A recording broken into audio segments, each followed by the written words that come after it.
नमस्कार बच्चों, आज मैं आप लोगों को 9th क्लास में 6.2 एक्सरसाइज कराऊंगा। 6.2 एक्सरसाइज करने से पहले आप लोगों को उनके कुछ बेसिक टर्म्स जो है वो पता होनी चाहिए, तो मैं वो बताने जा रहा हूँ। तो सबसे पहले यहाँ पे आपको मैं क्या पढ़ाऊँगा, parallel lines and a transversal. Parallel line and a transversal. Parallel line का मतलब होता है समांतर रेखाएं और ट्रांसवर्सल का मतलब होता है प्रतिच्छेदी रेखा, हिंदी में जिसको कहते हैं। मैं सबसे पहले आपको बता दूं पैरेलल लाइंस, ये पैरेलल लाइन है बच्चों। पैरेलल लाइन का मतलब होता है ऐसी लाइन जिनके बीच की डिस्टेंस कभी भी अलग अलग ना हो। अगर मैं इसको यहाँ पे भी नापूं तो उसकी डिस्टेंस वही आए, यहाँ पे भी नापूं तो भी आए, यहाँ पे भी नापूं तो भी वही डिस्टेंस आए, जो कभी भी आपस में मीट ना हो या कभी भी एक दूसरे से ज़्यादा डिस्टेंस पे ना रहे, मतलब एक इक्वल डिस्टेंस पे चलती रहती हैं, वो पैरेलल लाइन होती हैं।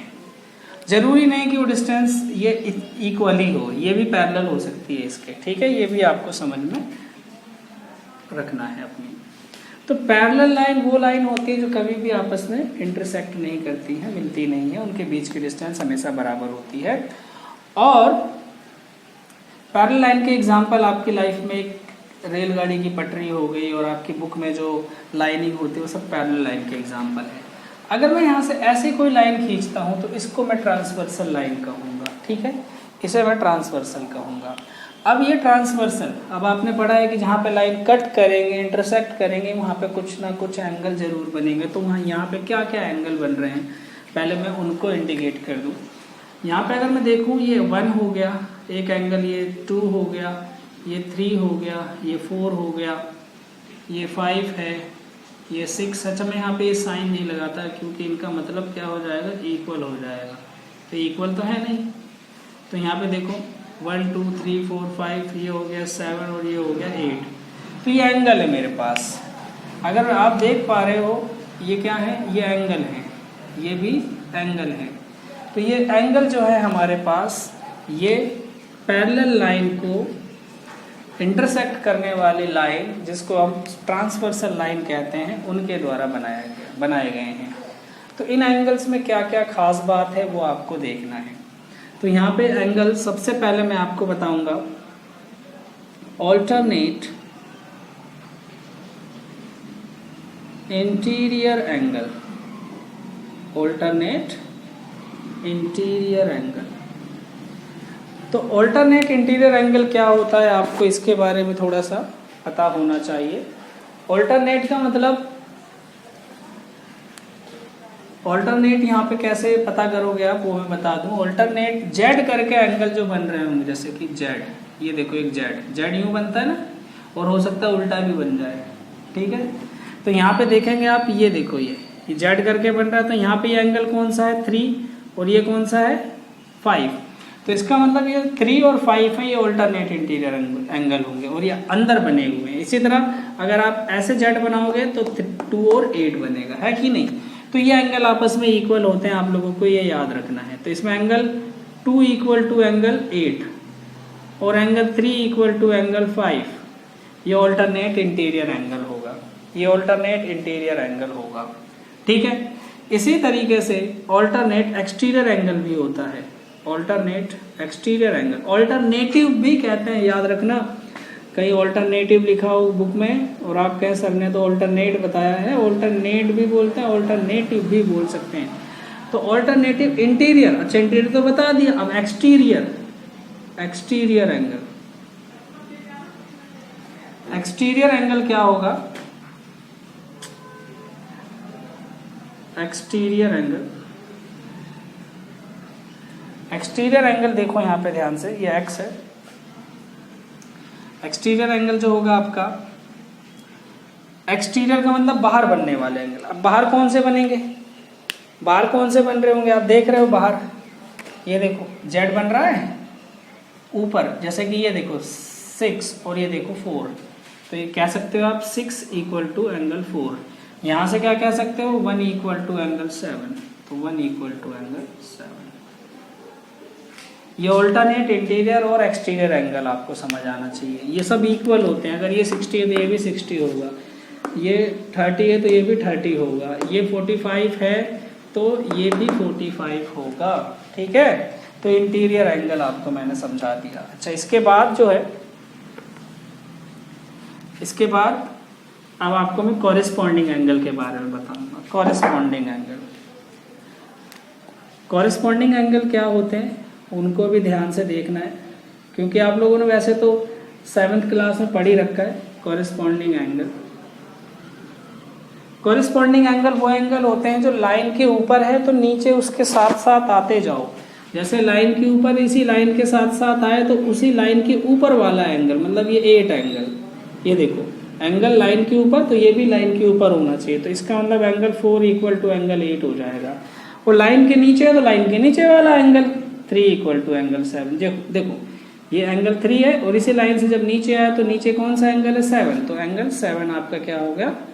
इसी तरीके से इस साइड भी आप कर लेंगे same, angle 1 equal to angle 5, angle 2 equal to angle 6। ये कॉरेस्पॉन्डिंग एंगल होते हैं बच्चों। कॉरेस्पॉन्डिंग एंगल आपको समझ आ गए होंगे। मैंने इंटीरियर एंगल भी आपको बता दिया, एक्सटीरियर भी बता दिया और कॉरेस्पॉन्डिंग एंगल भी बता दिया। अब मैं आपको बताता हूँ ट्रांसवर्सल एंगल। ट्रांसवर्सल एंगल क्या होता है, मिटा दूँ इसको। ट्रांसवर्सल का मतलब है कि सेम साइड पे जो एंगल बनते हैं उन्हें ट्रांसवर्सल कहते हैं। ट्रांसवर्सल एंगल जो सेम, जैसे कि ये ट्रांसवर्सल लाइन है, इस ट्रांसवर्सल के सेम साइड पे जो बन रहे हैं एंगल, ये ट्रांसवर्सल एंगल है। तो मैं इनका भी बता देता हूँ। ट्रांसवर्सल एंगल, अच्छा इनका सम 180 होता है, जैसे कि 2 इक्वल 2 एंड एंगल 5, ठीक है, तो इनका सम कितना होगा बच्चों, 180 होगा। इसी तरह एंगल 3 एंड एंगल 8, तो एंगल 3 प्लस में एंगल 8 इज इक्वल टू 180। ठीक है, आई होप ये आपको समझ आया होगा। अब इनके बेस पे हम कुछ क्वेश्चंस करेंगे अभी, जिससे आपकी एक्सरसाइज में जो क्वेश्चन है वो आप समझ पाओ। चलिए एक्सरसाइज देखेंगे। पहले मैं कुछ क्वेश्चन वैसे समझा दूंगा आपको, फिर उसके बाद एक्सरसाइज पे लेके चलूंगा। इसमें थ्योरम्स देख लेते हैं, कोई है क्या। ट्रांसवर्सल इंटीरियर एंगल और कुछ नहीं है, बस यही आपको सीखना और कुछ नहीं है इसमें। ठीक है, चलिए मैं मिटाता हूँ इसको और आपको और क्वेश्चनों की तरफ ले चलता हूँ। पहले मैं आपको थोड़ा सा ना सॉरी, आइए कुछ क्वेश्चन करते हैं। देखिए जैसे कि मुझे ये लाइन दे रखी है, एक ये लाइन है और ऐसे करके बोला हुआ है। ठीक है, अगर मैं इसको x मान लूँ, ये y मान लूँ, ये मैं अगर यहाँ पे 110 ले लेता हूँ, बाकी मेरे पास कुछ नहीं है, z है और x y z w है, तो ये सब मुझे फाइंड करना है। तो कैसे फाइंड करूँगा, सबसे पहले आपको मैं ये सिखा दूँ। देखो ध्यान से, और ये y और 110 आप लोग अगर देखेंगे तो ये वर्टिकली ऑपोजिट एंगल बन रहे हैं, तो y इक्वल टू 110 हो जाएगा। रीजन आप क्या देंगे, vertically opposite angle, vertically opposite angle. ठीक है, अगर ये 110 आ गया तो क्या ये इससे कुछ रिलेशन है इसके साथ, हाँ है। अभी मैंने बताया था कि ट्रांसवर्सल एंगल है, तो ट्रांसवर्सल एंगल का सम 180 होता है। तो यहाँ पे आप लिखेंगे ट्रांसवर्सल एंगल। जब आपने ट्रांसवर्सल एंगल लिखा तो यहाँ पे x की वैल्यू आपके पास आ जाएगी। कैसे आ जाएगी, 180 में से 110 माइनस करने पे 70 डिग्री, तो देखेंगे 70 डिग्री आ गया। जब आपके पास 70 डिग्री आ गया, अब ये पता चल गया आपको z फाइंड करना है या w फाइंड करना है, तो x इज इक्वल टू तो w हो जाएगा। क्यों हो जाएगा, वर्टिकली ऑपोजिट से, इसका मतलब w इज इक्वल टू भी ये हो गया। बचा z। अगर मैं z को इसके साथ कंपेयर करूं तो देखूं लाइन के ऊपर और लाइन के साथ आया तो लाइन के नीचे एंगल बना हुआ है, इसका मतलब ये कॉरेस्पॉन्डिंग एंगल है। तो यहाँ पे आप लिख सकते हो कि z is equal to y। Reason क्या दोगे बच्चों, कॉरेस्पॉन्डिंग एंगल। तो यहाँ पे z भी कितना हो जाएगा, y के इक्वल हो जाएगा, y है मेरा 110। ठीक है, आपको ये समझ आया। अब यहाँ पे ये इक्वल क्यों थे, क्योंकि ये जो लाइन थी L parallel to M, L parallel to M है। क्वेश्चन में ऐसे दिया होगा कि L पैरेलल टू M है तो ये प्रूफ फाइंड करो। अगर ये ना दिया होता तो इस क्वेश्चन को हम ऐसे सॉल्व नहीं कर पाते। ठीक है, तो मैं आपको एक्सरसाइज की तरफ ले चलता हूँ सीधे। वार्म अप हो गया। पहला क्वेश्चन देखते हैं हम, 6.28 क्वेश्चन है हमारे पास। इसमें मैं फिगर बना देता हूँ पहले आप के लिए। जो फिगर यहाँ पे गिवन है ऐसे करके हैं, ये ए बी है, ये सी डी है,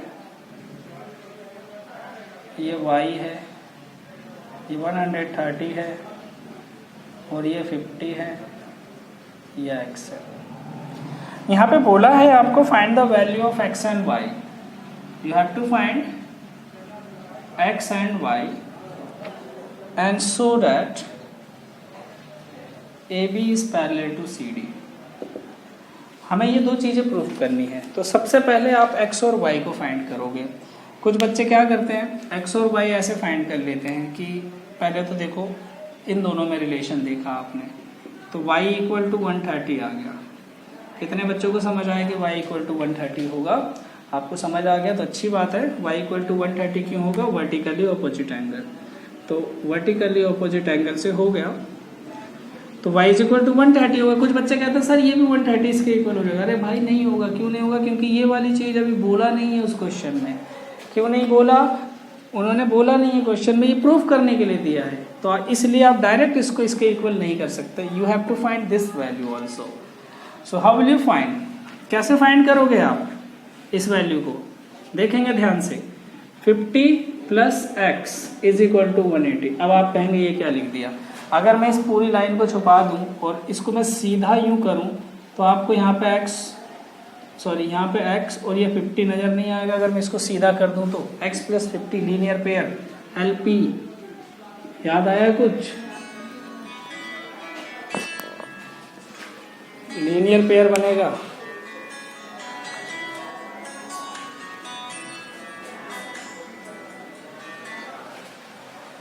ठीक है, लीनियर पेयर बनेगा यहाँ पे। तो लीनियर पेयर में क्या हो जाएगा? x is equal to 180 minus 50, तो x इज इक्वल टू 130। तो भाई x की भी वैल्यू 130 आ गई। अब मुझे x और y तो फाइंड हो गए। अब मुझे x और y की मदद से ये प्रूफ करना है। तो ये कैसे प्रूफ करते हैं देखो ध्यान से। जब मैंने देखा कि x इक्वल टू y हो रहा है क्या? x इक्वल टू वाई हो रहा है क्योंकि x की भी वैल्यू 130 और y की भी वैल्यू 130 है, तो दोनों इक्वल हो गए। तो ये क्यों इक्वल हुए होंगे? इनके बीच में क्या रिलेशन होता है कि इक्वल हो जाए? यस, बताइए। अभी मैंने बताया है वर्टिकली ऑपोजिट एंगल नहीं, और ट्रांसवर्सल एंगल। ट्रांसवर्सल एंगल तो ये दोनों होते हैं। सोचो, कॉरेस्पॉन्डिंग एंगल नहीं। जेड करके एंगल जो बनते हैं वो कौन से एंगल होते हैं? अब याद आ गया होगा, ऑल्टरनेटिव इंटीरियर एंगल। तो ये ऑल्टरनेटिव इंटीरियर एंगल हैं, alternate interior angle. So AB is parallel to CD। यहाँ तक समझ आ गया होगा आपको। आई होप ये समझ आया होगा। वेरी गुड, समझ आ गया तो बहुत अच्छी बात है। इसको नोट करिए। आइए क्वेश्चन नंबर 2 देखते हैं। क्वेश्चन नंबर 2 में क्या है? सबसे पहले तो मैं फिगर ड्रॉ करूंगा इसका।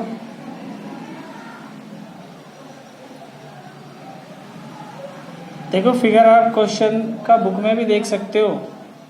जरूरी नहीं है कि मैं ही बनाऊंगा तो आप समझेंगे। फिगर बुक में भी आप देख सकते हो। अगर कोई गलती हो जाती है तो आप उसे रेक्टिफाई कर लीजिए।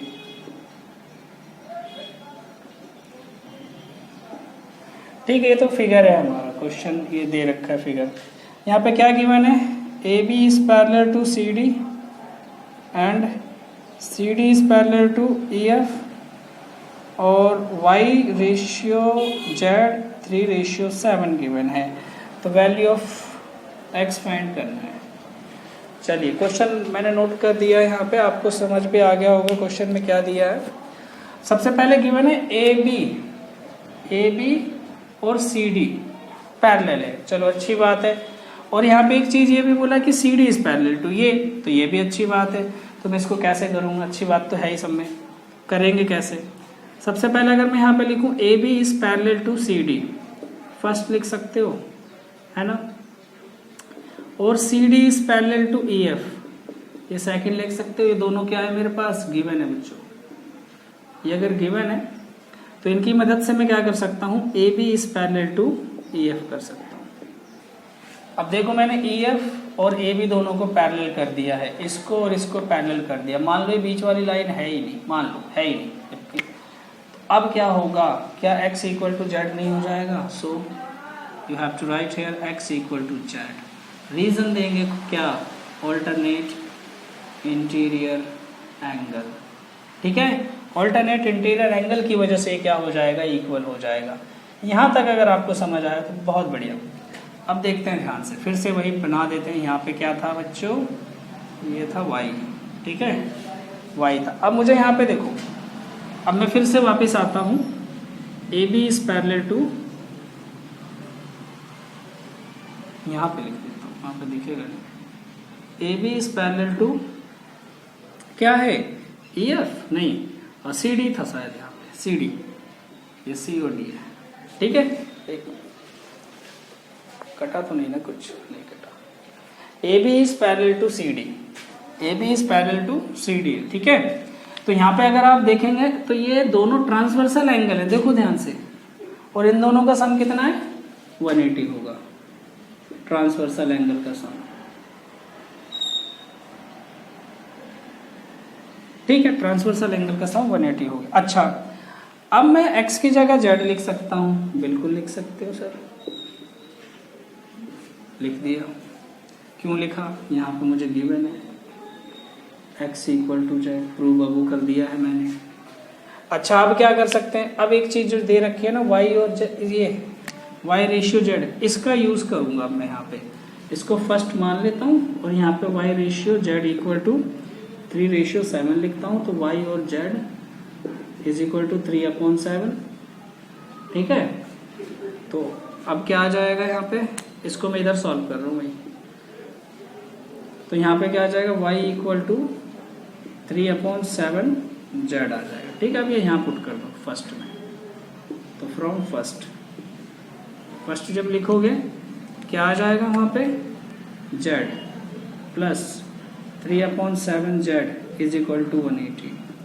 इसको जब सॉल्व करोगे तो 7z 3z अपॉन में 7, ये एलसीएम लिया मैंने, एलसीएम ये हो जाएगा 10z is equal to 180 into में 7, ये जो 7 डिवाइड में तो मल्टीप्लाई में चला जाएगा, तो z इज इक्वल टू 180 10, इससे कैंसिल हो जाएगा, तो z की वैल्यू आ जाएगी 18 7 126 डिग्री।